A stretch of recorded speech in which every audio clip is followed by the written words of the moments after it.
So, and what nobody thought was a surprise, my truck broke down because it has a lot of miles and is not maintained well. So I have a loaner truck that has 26 miles on it. Brand new. Let's take a look at all the greatness of this. Hello, and welcome to Trucking Answers. I'm Mark, your loaner host. And being in a loaner truck seems like it'd be great, especially when the truck is new. But in fact, it's not so great. So I'll play a few little videos here that I have, a few vignettes. How about that? And kind of film noir kind. And I will then come back with a few thoughts on driving this truck. I'm going to have it for one more day. So my truck broke down as usual.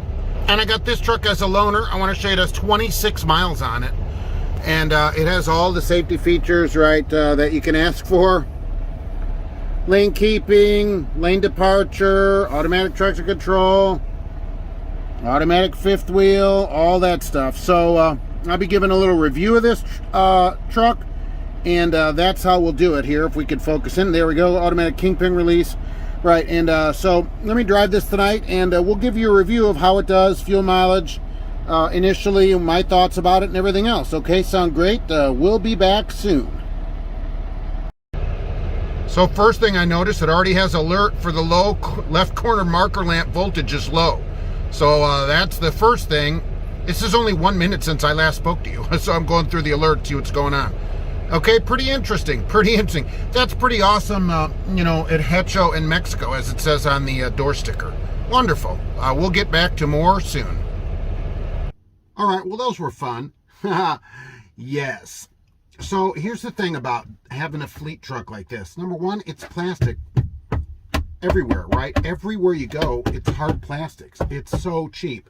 It's built just to a price point for a fleet to get the lowest price truck that's possible. And so it's loud and boomy inside. And you say, well, Mark, it's a day cab. I'll tell you what, I've had day cabs that are pretty nice inside, and this isn't one of them. As we see, it's already got an alert, which it had from new, and that shouldn't happen. It shouldn't be delivered with that.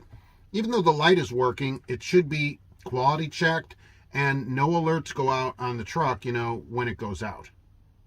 Because of the chip shortage, it doesn't have blind spot monitoring. That's what they said. If chips come in later, they will put that back. So it has blind spot built in, but it is actually disabled in the truck because they don't have a computer chip for it. The forward radar for collision mitigation is still horrible. Companies can say whatever they want. They can, companies can say, well, you know, it's for your safety, and other places can say, look, we put it in there and we have fixed it. No, it went off yesterday, almost right when I left, and so I thought I'm going to count it 7 times. It went off for an overhead structure or road sign between Lafayette and Cincinnati and back. And I'll tell you what, that's ridiculous. All right, that is ridiculous. That needs to be fixed. That's why I tell people never in the wintertime to spray the sensor with water when it's cold and let the water freeze into ice on the front of that sensor, because it disables active collision mitigation. Don't do that. You'll disable it for as long as it's cold out. I don't want people to do that. This kind of thing is why drivers don't like this stuff. It doesn't work. It simply doesn't work.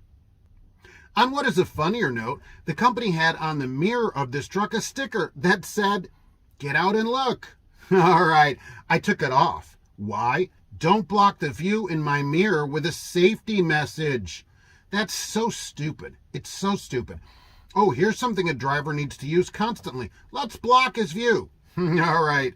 Also in front of me, above at the top of the windshield, basically, was a sticker that said, for your safety. All right. I don't remember exactly what it said, but I remember that in big letters. For your safety. This vehicle is equipped with in-cab video and audio monitoring. All right. You know what that means? Driver-facing camera. Right. Okay. For my safety is a load of crap. Just the biggest load of crap. That's number one. But first off, let me tell you, I took that sticker out of the window. Why? Because where it's placed is illegal. All right. It was in the swept area of the wiper. You cannot block your view in the swept area of the wipers. That includes GPS, your phone mount, any of that. None of that can be in the swept area of the wiper, to be honest with you. But companies also can't put a safety sticker there. Oh, well, Mark, the camera is there and all this stuff. Lytx and Samsara presumably have a lot of money to throw around at, lobbyists for the government. And whenever this comes up at the FMCSA, even though most people complain and because it's up for public comment and say they shouldn't get it, they get an exemption. So the camera actually can be in the swept area of the wipers in a certain position, which you can talk to me, email me about, or you can look up and see exactly where it can go. Like we saw, that one camera was too low, and that company actually moved it.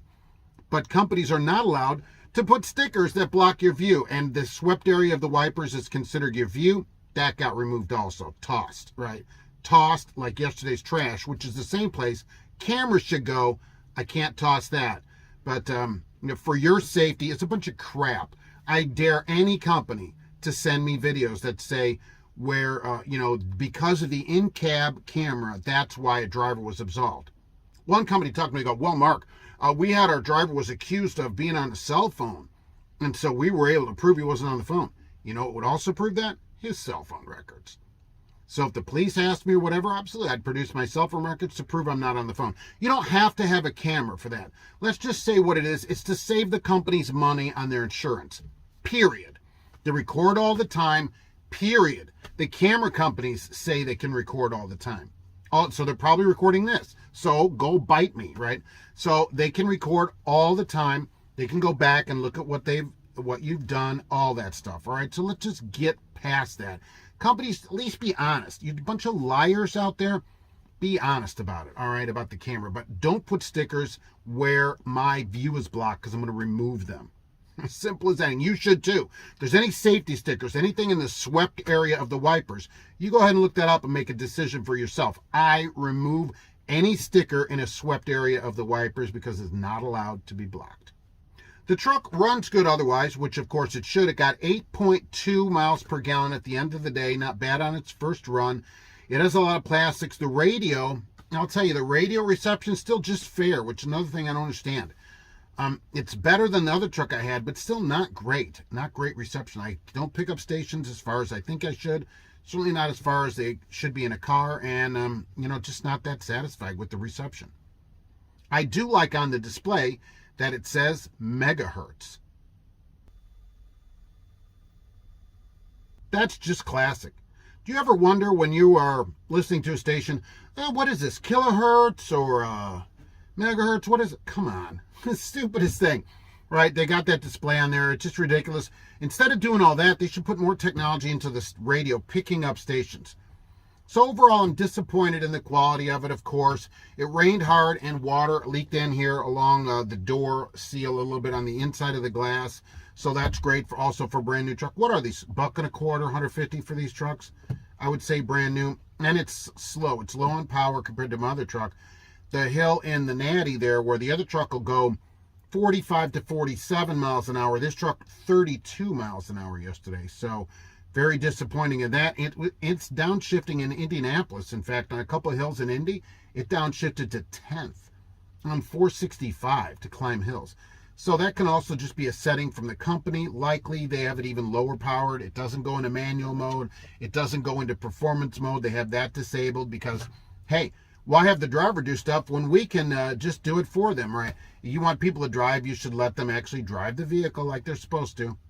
So normally I like getting a new truck, but I'm just disappointed in the truck. I'm just disappointed in the low quality and materials of the truck. The seat, by the way, heated seat, air conditioned seat. Okay, that works. The seat though is super hard. All right, hear that? ASMR. All right, ASMR.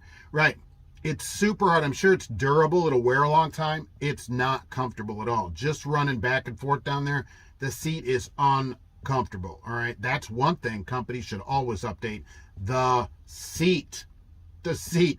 Put better seats in the truck. Put better seats.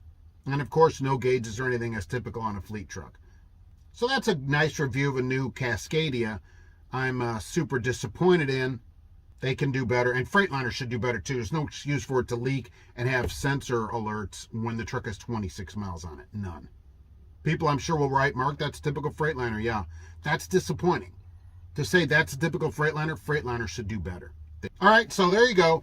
I got to head out. Otherwise, thanks for watching, and we'll get back soon with another Trucking Answers.